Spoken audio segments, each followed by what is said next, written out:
ACBC मोर्चा मोहाली ने कीता कुड़ियां वेचण वाले वड्डे रैकेट दा पर्दाफाश। पिंड कुंबड़े दी किराएदार मनदीप कौर एक नाबालग लड़की वेच के पुलिस दी मिली भुगत नाल होई फरार। इसे मनदीप दी पहला वेची हुई एक कुड़ी दे मापिया ने अपनी जमीन गिरवी रख के 1.5 लाख रुपए दे के छुड़वाई सी अपनी बेटी। उस कुड़ी ने प्रेस सामने दसी हड्डी थी। मोर्चा प्रधान बलविंदर सिंह कुंबड़ा ने ऐलान किया, एक हफ्ते विच जे पुलिस ने उस लड़की नूं ना किता बरामद तां किता जावेगा मोहाली फेस 8 दे थाणे दा घेराव। इस मामले बारे थाना फेस 8 दे इंचार्ज सतनाम सिंह नाल साडे सहयोगी पत्रकार ने जो गलबात कीती तुहानू सुना रहे हां। हेलो, सतनाम जी बोल रहे हैं? हाँ जी, चैनल तो पत्रकार भाजी एक ना ਪ੍ਰੈਸ ਕਾਨਫਰੰਸ ਹੋਈ ਹੈ ਤੇ ਕੁੰਬੜਾ ਸਾਹਿਬ ਨੇ ਕੀਤੀ ਹੈ ਫੇਸ 7 ਦੇ ਵਿੱਚ ਕਿ ਕੁੰਬੜਾ ਦੀ ਕੋਈ ਕੁੜੀ ਹੈ ਜਿਹਨੂੰ ਵੇਚ ਦਿੱਤਾ ਗਿਆ ਫਿਲਮਾਂ ਦੇ ਵਿੱਚ ਨੌਕਰੀ ਦਾ ਲਾਉਣ ਵਾਸਤੇ। ਤੇ ਜਦੋਂ ਕੋਈ ਸ਼ਿਕਾਇਤ ਦੇਣ ਆਏ ਤੇ ਪੁਲਿਸ ਨੇ ਜਿਹੜੀ ਆ ਮਾਰਪੀਟ ਕੀਤੀ ਉਹਨਾਂ ਦੇ ਨਾਲ ਹੀ, ਹਾਲਾਂਕਿ ਸ਼ਿਕਾਇਤ ਬਾਅਦ ਚੋਂ ਲੈ ਲਿੱਤੀ ਗਈ। ਪੁਲਿਸ ਕਿਉਂ ਕਰੇਗੀ ਕਿਸੇ ਨਾਲ ਮਾਰਕੀਟ? ਤੇ ਭੁਪਿੰਦਰ ਸਿੰਘ ਨਾਲ ਗੱਲ ਕਰੋ, ਮੈਂ ਛੁੱਟੀ ਤੇ ਆ। ਭੁਪਿੰਦਰ ਸਿੰਘ ਸਾਡੀ ਮਤਲਬ ਹਾਂ ਅੱਜ ਠੀਕ। ਵੈਸੇ ਸਰ ਉਸ ਟਾਈਮ ਤੁਸੀਂ ਡਿਊਟੀ ਤੇ ਸੀਗੇ, ਕੁਝ ਹੋਇਆ ਸੀ ਇਸ ਤਰ੍ਹਾਂ ਦਾ ਮਾਮਲਾ? ਕਿਉਂਕਿ ਉਹ ਇਹੀ ਕਹਿ ਰਹੇ ਕਿ ਇੱਕ ਰੂਮ ਦੇ ਵਿੱਚ ਅੱਜ ਪੀਐਮ ਸਾਹਿਬ ਦੀ ਡਿਊਟੀ ਵੀ ਹੈ ਨਾ, ਬੀਜੀ ਹੈ, ਕਿਉਂ ਕਿਸੇ ਨਾਲ ਪੁਲਿਸ ਮਾਰਕੀਟ ਕਰੇ? ਤੁਸੀਂ ਸਿਆਣੇ। ਚਲੋ ਰੋਕ ਲਗਾ ਰਹੇ ਹਾਂ ਅਸੀਂ ਤਾਂ ਤੁਹਾਨੂੰ ਵੈਰੀਫਾਈ ਕਰਨਾ ਹੈ। ਥਾਣੇ ਦੇ ਹਰ ਕੋਨੇ 'ਚ ਕੈਮਰਾ ਲੱਗਿਆ ਹੋਇਆ, ਜੇ ਮਾਰਕੀਟ ਹੋਈ ਉਹ ਵੀ ਦੇਖ ਸਕਦੇ। ਤੇ ਸਰ ਵੈਸੇ ਉਹਦਾ ਕੋਈ ਸ਼ਿਕਾਇਤ ਲੈ ਲਿੱਤੀ ਹੋਈ ਆਪਾਂ ਨੇ? ਚਲੋ ਲਈ ਹੋਏਗੀ, ਸ਼ਿਕਾਇਤਕਾਰ ਵੀ ਕਰ ਰਹੀ ਹੋਏਗੀ, ਪੁਲਿਸ ਉੱਤੇ ਫੋਲੋ ਅਪ ਕਰ ਰਹੀ ਹੋਏਗੀ, ਜੋ ਵੀ ਹੈ। ਮੈਂ ਉਦਾਂ ਆਨ ਲੀਵ ਅੱਜ।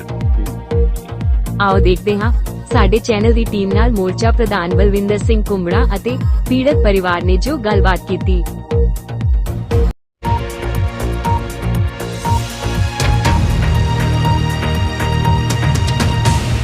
हाँ जी कुंबड़ा साहब, अज मोर्चे का की मामला है? अज की गलबात? वाहिगुरू जी का खालसा, वाहिगुरू जी की फतेह।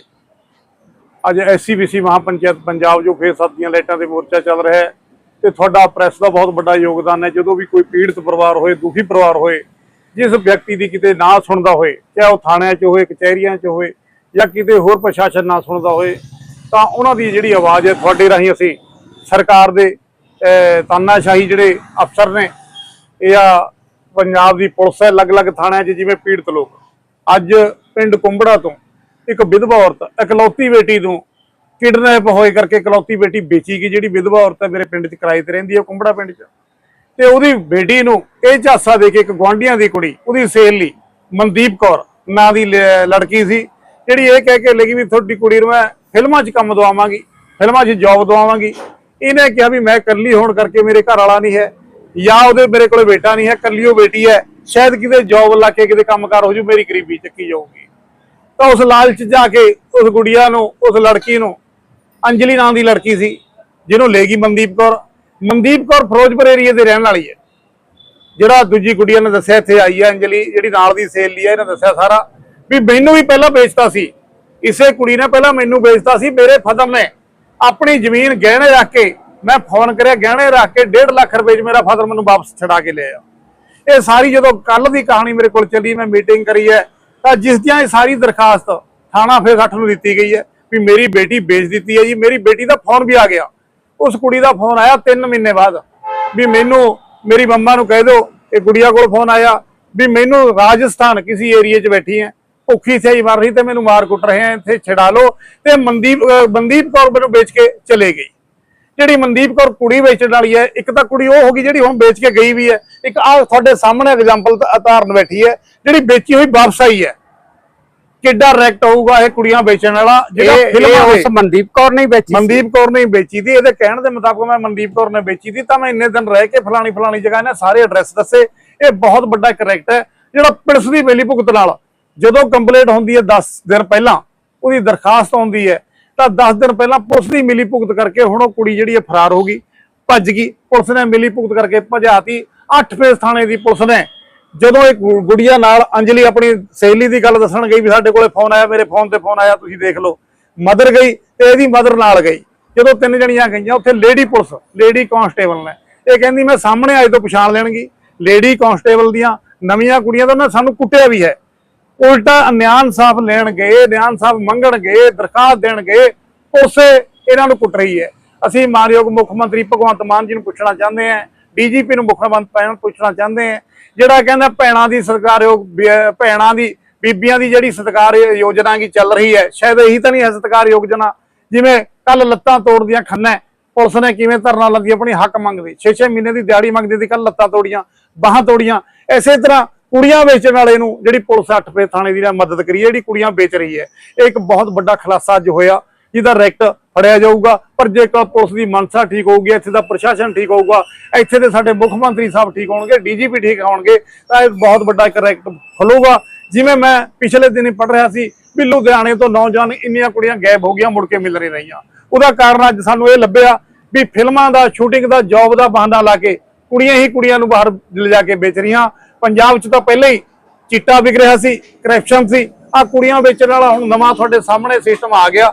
ਇਹਦੇ ਮੇਨ ਗਵਾਹ ਕੁੜੀ ਅੱਜ ਦੀ ਜਿਉਂਦੀ ਜਾਗਦੀ ਉਦਾਹਰਨ ਹੈ। ਤੇ ਹੱਡ ਬੀਤੀ ਇਹ ਕੰਪਲੇਂਟ ਹੈ ਜਿਹੜੀ 8 ਫੇਸ ਥਾਣੇ ਦੀ ਦਿੱਤੀ ਵੀ ਹੈ, ਪਰ 8 ਫੇਸ ਦੇ ਐਸਐਚਓ ਨੇ, 8 ਫੇਸ ਦੀ ਪੁਲਿਸ ਨੇ ਉਲਟਾ ਜਿਹੜੀਆਂ ਨਾਲ ਸਪੋਰਟ ਕਰਨ ਗਈਆਂ ਕੁੜੀਆਂ, ਮਾਂ ਉਹਦੀ, ਉਹਨਾਂ ਨੂੰ ਇਹ ਮਾਰਿਆ ਕੁੱਟਿਆ।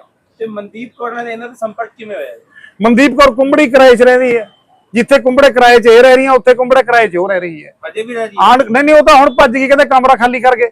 ਉਹਦੀ ਮਦਰ ਵੀ ਭੱਜ ਗਈ, ਉਹ ਵੀ ਭੱਜ ਗਈ। ਜਦੋਂ ਰੌਲਾ ਪਿਆ, ਪੁਲਿਸ ਕੰਪਲੇਂਟ ਹੋ ਗਈ, ਉਹ ਆਪਣਾ ਕਮਰਾ ਛੱਡ ਕੇ ਰਾਤੋਂ ਰਾਤ ਭੱਜ ਗਿਆ। ਉਹ ਕਿੱਥੇ ਦੀ ਰਹਿਣ ਵਾਲੀ ਹੈ? ਫਿਰੋਜ਼ਪੁਰ ਦੀ ਕੁੜੀ ਨੇ ਦੱਸਿਆ ਵੀ ਮੈਨੂੰ ਪਹਿਲਾਂ ਆਪਣੇ ਘਰ ਵੀ ਲੈ ਗਈ ਸੀ, ਉਹਦਾ ਭਾਈ ਹੈ, ਭਰਜਾਈ ਹੈ, ਕਲਕਰੇ ਦਾ ਨਾਮ ਲਗਾਇਆ ਖੇੜਾ, ਰੱਤੂ ਖੇੜਾ, ਰੱਤਾ ਖੇੜਾ। ਫਿਰੋਜ਼ਪੁਰ ਚ ਪਿੰਡ ਹੈ ਕੋਈ ਰੱਤਾ ਖੇੜਾ ਜਾਂ ਰੱਤੂ ਖੇੜਾ, ਉਸ ਪਿੰਡ ਦੇ ਰਹਿਣ ਵਾਲੀ ਹੈ ਕੁੜੀ। ਇਹਨੂੰ ਕੁੜੀ ਨੂੰ ਸਾਰੇ ਐਡਰੈਸ ਪਤਾ, ਕਹਿੰਦੀ ਮੈਂ ਨਾਲ ਜਾ ਕੇ ਕੱਲਾ ਘਰ ਦਿਖਾ ਸਕਾਂਗੀ ਉਹ ਕੁੜੀ ਕਿੱਥੇ ਕਿੱਥੇ ਰਹਿੰਦੀ, ਉਹਦਾ ਕਿੱਥੇ ਕਿੱਥੇ ਸੰਪਰਕ ਨੇ। ਤੇ ਕੁੰਬੜਾ ਸਾਹਿਬ, ਇਹ ਜੋ ਰੋਜ਼ ਆਏ ਦਿਨ ਇਹ ਹੋ ਰਹੀਆਂ ਨੇ ਘਟਨਾਵਾਂ, ਇਹਦੇ ਬਾਰੇ ਕੌਣ ਜ਼ਿੰਮੇਵਾਰ ਹੋ ਸਕਦਾ? ਜ਼ਿੰਮੇਵਾਰ ਸਾਡੀ ਸਰਕਾਰ ਹੈ, ਮਾਨਯੋਗ ਮੁੱਖ ਮੰਤਰੀ ਸਾਹਿਬ, ਡੀਜੀਪੀ ਪੰਜਾਬ, ਤੇ ਜਿਹੜੀ ਆ ਲੁੱਟ ਖੋਹ ਕਰਨ ਵਾਲੀ ਪੁਲਿਸ ਹੈ ਥਾਣਿਆਂ 'ਚ। ਇਹ ਜਿਹੜੇ ਲਟੇਰੇ ਪੁਲਿਸ ਵਾਲੇ ਨੇ, ਜਿਵੇਂ ਆ ਕੱਲ ਡੀਐਸਪੀ ਦੇਖਿਆ ਤੁਸੀਂ, ਚਿੱਟੇ ਦਾ ਨਾਂ ਲੈ ਕੇ ਕਿਵੇਂ ਜੇਈ ਨੂੰ ਫਸਾਣ ਲੱਗਿਆ ਸੀ, ਪਹਿਲਾਂ ਕਿੰਨੇ ਪੁਲਿਸ ਵਾਲੇ ਫੜੇ ਹੈਗੇ। ਆ ਜਿਹੜੇ ਸਾਰਾ ਇਹ ਲੋਕ ਰੱਖੇ ਸੀ, ਉਲਟੀ ਬਾੜ ਖੇਤ ਨੂੰ ਖਾਏ। ਇਹ ਤਾਂ ਬਾੜ ਰੱਖੀ ਸੀ ਵੀ ਲੋਕਾਂ ਦਾ ਨਿਆਂ ਇਨਸਾਫ ਦੇਊਗੀ, ਪਰ ਇਹ ਖੁਦ ਲੁੱਟਣ ਲੱਗੇ, ਖੁਦ ਕੁੱਟਣ ਲੱਗੇ, ਖੁਦ ਮਾਰਨ ਲੱਗੇ। ਕੀ ਕਹਿਣਾ ਲੋਕਾਂ ਨੂੰ, ਕੋਈ ਅਪੀਲ ਕਰੋਗੇ? ਲੋਕਾਂ ਨੂੰ ਸਾਡੀ ਇਹੀ ਅਪੀਲ ਹੈ ਵੀ ਜਿਹੜੇ ਅਜਿਹੇ ਰੈਕਟ ਨੇ, ਇਹ ਰੈਕਟਾਂ ਦਾ ਪਰਦਾਫਾਸ਼ ਕਰਨ ਲਈ ਹਰ ਇੱਕ ਬੰਦੇ ਦੀ ਜ਼ਿੰਮੇਵਾਰੀ ਬਣਦੀ ਹੈ, ਸ਼ਹਿਰ ਦੀ ਜ਼ਿੰਮੇਵਾਰੀ ਬਣਦੀ ਹੈ। ਕਿੰਨੀਆਂ ਧਾਰਮਿਕ ਤੇ ਸਮਾਜਿਕ ਜਥੇਬੰਦੀਆਂ ਬਣੀਆਂ ਹੋਈਆਂ। ਸਮਾਜਿਕ ਜਥੇਬੰਦੀਆਂ ਇਹ ਨਹੀਂ ਹੁੰਦੀਆਂ ਵੀ ਡੋਨੇਸ਼ਨ ਇਕੱਠੀ ਕਰਨੀ, ਪੈਸਾ ਇਕੱਠਾ ਕਰਨਾ। ਲੋਕਾਂ ਦੀ ਭਲਾਈ ਲਈ ਕਿਤੇ ਵੀ ਕੰਮ ਕਰ ਸਕਦੇ। ਜਿਹੜੀ ਤਮਾਸ਼ ਬਣ ਕੇ ਪੁਲਿਸ ਦੇਖ ਰਹੀ ਹੈ, 8 ਫੇਸ ਥਾਣੇ ਦੀ ਪੁਲਿਸ ਹੈ, ਉਹਦੇ ਖਿਲਾਫ ਸਖਤ ਤੋਂ ਸਖਤ ਐਕਸ਼ਨ ਹੋਣਾ ਚਾਹੀਦਾ, ਕਾਰਵਾਈ ਹੋਣਾ ਚਾਹੀਦਾ। ਉਹ ਕੁੜੀ ਨੂੰ ਰਿਕਵਰ ਕਰਕੇ, ਮਨਦੀਪ ਕੌਰ ਨੂੰ, ਹੋਰ ਵੀ ਮੈਨੂੰ ਲੱਗਦੀ ਖਬਰੇ ਸੈਂਕੜੇ ਕੁੜੀਆਂ ਰਿਕਵਰ ਹੋ ਸਕਦੀਆਂ ਜਿਹੜੀਆਂ ਉਹਨਾਂ ਪਹਿਲਾਂ ਵੇਚੀਆਂ ਹੋਣਗੀਆਂ। ਤੇ ਕੁੰਬੜਾ ਸਾਹਿਬ, ਇਹ ਨਹੀਂ ਹੋ ਸਕਦਾ ਵੀ ਜਿਸ ਤਰ੍ਹਾਂ ਮਾਂ-ਬਾਪ ਨੂੰ ਵੀ ਥੋੜਾ ਧਿਆਨ ਰੱਖਣਾ ਚਾਹੀਦਾ, ਬੱਚਿਆਂ ਨੂੰ ਵੀ ਸਮਝਾਉਣਾ ਚਾਹੀਦਾ? ਦੇਖੋ, ਜਿਹੜੇ ਹੁਣ ਕਿਰਾਏਦਾਰ ਰਹਿ ਰਹੇ ਆ, ਇੱਥੇ ਹਰ ਇੱਕ ਬੰਦੇ ਨੂੰ ਲਾਲਸਾ ਆਉਂਦੀ ਜੇ ਮੇਰੇ ਬੱਚੇ ਐ ਵੀ ਕਿਤੇ ਜੌਬ ਕਰਨ, ਪਤਾ ਨਹੀਂ ਹੁਣ ਕਿੱਦਾਂ ਦੀ ਜੌਬ ਮਿਲੂਗੀ। ਕੀ ਅਸੀਂ ਲਾਲਚ ਚ ਆ ਕੇ ਇਹ ਲੋਕਾਂ ਨੂੰ ਲਾਲਚ ਚ ਨਾ ਆਣ। ਅਜਿਹੀਆਂ ਕੁੜੀਆਂ ਜਿਹੜੀਆਂ ਫਿਲਮਾਂ ਦੀਆਂ, ਸ਼ੂਟਿੰਗਾਂ ਦੀਆਂ, ਹੋਰ ਕੋਈ ਨਾਟਕਾਂ ਦੀਆਂ ਕਰਦੀਆਂ, ਇਹਨਾਂ ਤੋਂ ਗਰੇਜ ਕਰਨ, ਆਪਣੀ ਜਿਹੜੀ ਥੋੜੀ ਰੋਟੀ ਖਾ ਲੈਣ, ਪਰ ਇਹਨਾਂ ਦੂਜੇ ਝਾਸਿਆਂ ਜਾ ਕੇ ਨਾ ਫਸਣ ਲੋਕਾਂ ਦੇ ਕਹਿਣ। ਧੰਨਵਾਦ। ਹਾਂਜੀ, ਤੁਹਾਡੇ ਨਾਲ ਕੀ ਹੋਇਆ ਤੇ ਉਹਦੇ ਬਾਰੇ ਪੂਰੀ ਜਾਣਕਾਰੀ ਦੇ ਦਿਓ, ਤੇ ਇਹ ਕਿੱਥੋਂ ਦੇ ਹੈਗੀ ਹੈ, ਮਨਦੀਪ ਕੌਰ ਕੌਣ ਹੈਗੀ, ਉਹਦੇ ਬਾਰੇ ਥੋੜਾ ਵਿਸਤਾਰਪੂर्वक ਦੱਸੋ। मनदीप जो थी वो वर्षा की सहेली थी, जो मतलब जिस लड़की को बेचा गया है वो उसकी सहेली थी। उसके पहले मेरे को बेच दिया था। मेरे को यहाँ से बोल के लेकर गई कि तेरे को शूटिंग का काम दिलवा दूंगी, तेरे को वहाँ पे क्या कहते हैं मॉल में तू काम करती है, तेरे को 18,000 रुपये मिल रहे हैं, वो उसमें तेरा कुछ हो नहीं पाएगा, ना रूम का रेंट निकल पाएगा ना कुछ भी, तो तू चल, तेरे को 50,000 रुपये सैलरी दिलवाऊंगी महीने की, और तू मेरे साथ फिरोजपुर चल, वहाँ पे शूटिंग का काम होता है और वहाँ पे तू अच्छे खासे रहेगी, कपड़े मिलेंगे तेरे को, खाना पीना मिलेगा, सारा कुछ हुआ। तो मैं क्या कहते हैं पैसों के लालच में जाके फिरोजपुर उसके घर पे रही। ठीक है, उसके घर पे रही तो उन लोगों ने एक मतलब पार्टी बुलाई थी, हमारे यूपी से ही थी, जहाँ से हम हैं वहाँ से यूपी से ही थे वो लोग। तो यूपी से पार्टी बुलाई, मेरे को बोला कि इसके साथ डुप्लीकेट शादी करनी है।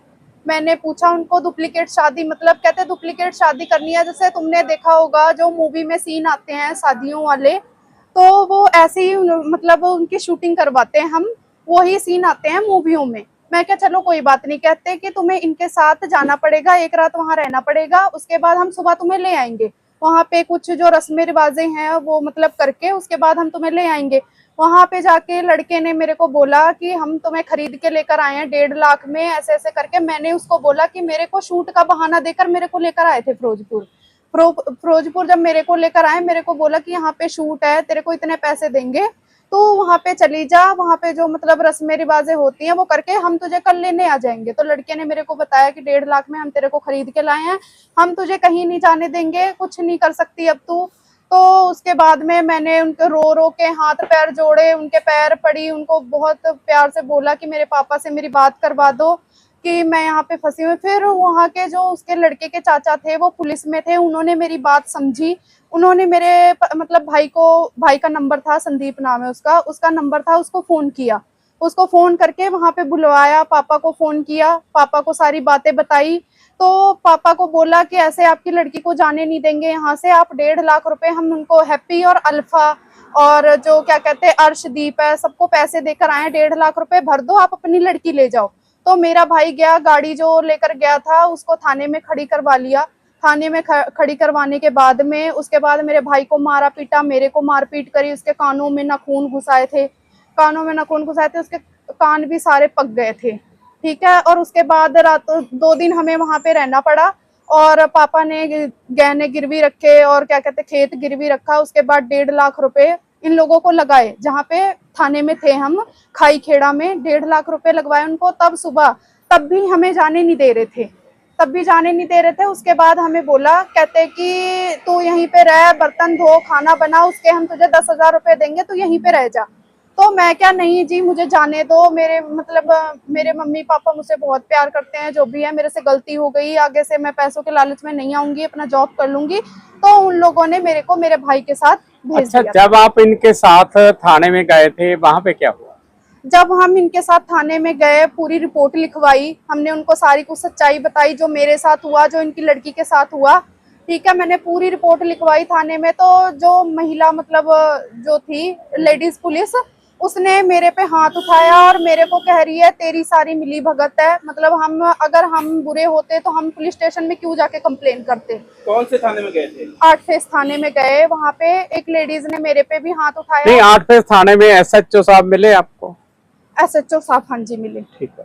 तो वो मिले, उनसे भी बात करी और क्या कहते हैं वो किसी और से बात कर रहे थे, तो हमें रूम में ले जाके हमसे सारा कुछ पूछा जाचा। फिर मैंने सारा कुछ बताया तो मेरे को ही उल्टा कह रहे हैं, मेरे को इतनी मारपीट करी। जब मेरे को मार रहे थे तो मेरी मम्मी अंदर गई, उनको भी मारा कि उन्होंने, मेरी मम्मी ने बोला मेरी लड़की की तो कोई गलती नहीं है, वो तो अपनी जो लेडीज पुलिस ने मारा मेरे को। उसका नाम तो नहीं पता, लेकिन अगर वो मेरे सामने आए तो मैं उसको पहचान जाऊंगी। आपको क्या लगता है क्यों मारा है?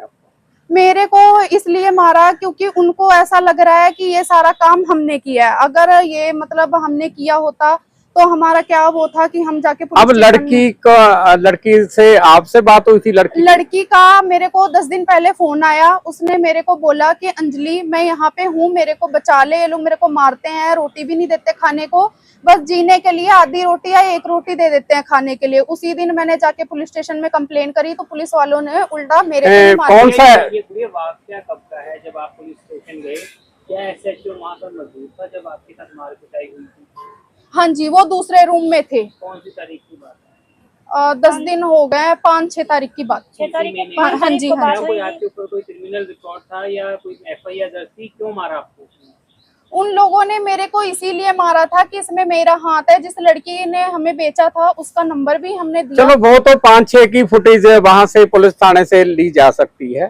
तो अब आप ये लास्ट क्या है कि उस लड़की का जहाँ पे रह रही है, अब एड्रेस वगैरह बताएं आपको। जहाँ पे वो लड़की रह रही है, वर्षा नाम की, वो राजस्थान में रह रही है। उसने मेरे को लोकेशन भेजी हुई है, मेरे को पूरा तो बता नहीं पाई क्योंकि उससे बीच में फोन छीन लिया गया था। उसने मेरे को बस इतनी बात बताई है, मेरे को यहाँ से बचा ले, ये लोग मेरे को मारते पीटते हैं, ना फोन देते हैं बात करने को, रोटी भी नहीं देते खाने पीने को, बस आधी आपके रोटी पास उस नंबर का स्क्रीनशॉट है? हाँ जी, मेरे पास उसका स्क्रीनशॉट भी है और वो नंबर भी है, और जो लड़की गई लेकर हमें वहाँ फिरोजपुर लेकर गई थी उसकी भी फोटो है मेरे पास, सारे एड्रेस मेरे पास हैं। आप चलोगे मैं सारा कुछ बता दूँ। ठीक है, थैंक यू। हाँ जी मैडम, क्या हुआ है आपके साथ जो ये कह रहे हैं, आप बताइए अपने। नाम क्या है लड़की का?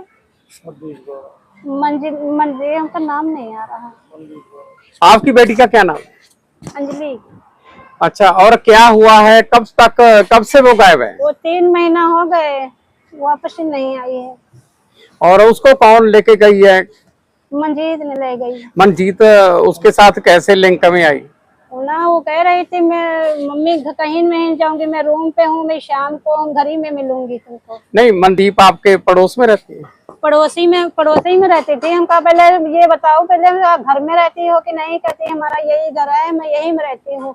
अपना रूम बताया, अपना घर मकान नहीं बताया जहाँ रहती है। जब आप थाने में गए आपकी भी मार कुटाई हुई? रिपोर्ट लिखाने गई थी, मेरी सुनवाई नहीं करा कुछ। वहाँ से जब जाते सुबह जाते, शाम को बैठे रहते, शाम को भेज देते, कोई सुनवाई नहीं मेरी हो रही। अब क्या चाहते हैं? वो अपनी बेटी चाहते हैं। ਸਾਹਿਬ ਹੁਣ ਇਸ ਸਾਰੇ ਮਾਮਲੇ ਤੇ ਕੀ ਕਹਿਣਾ ਤੁਹਾਡਾ, ਕੀ ਮੰਗ ਹੈ ਹੁਣ?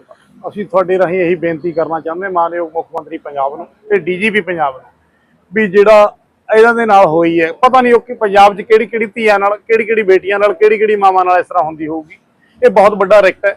ਮਨਦੀਪ ਕੌਰ ਨੂੰ ਜਿੰਨੀ ਛੇਤੀ ਹੋ ਸਕਦਾ ਉਨੀ ਛੇਤੀ ਰਿਕਵਰ ਕਰੋ, ਫੜੋ, ਗ੍ਰਿਫਤਾਰ ਕਰੋ। ਤੇ ਉਹਦੇ ਪਤਾ ਨਹੀਂ ਅਨੇਕਾਂ ਕੁੜੀਆਂ ਰਿਕਵਰ ਹੋ ਸਕਦੀਆਂ, ਕਿੱਥੇ ਕਿੱਥੇ ਨੇ ਕੁੜੀਆਂ ਵੇਚੀਆਂ।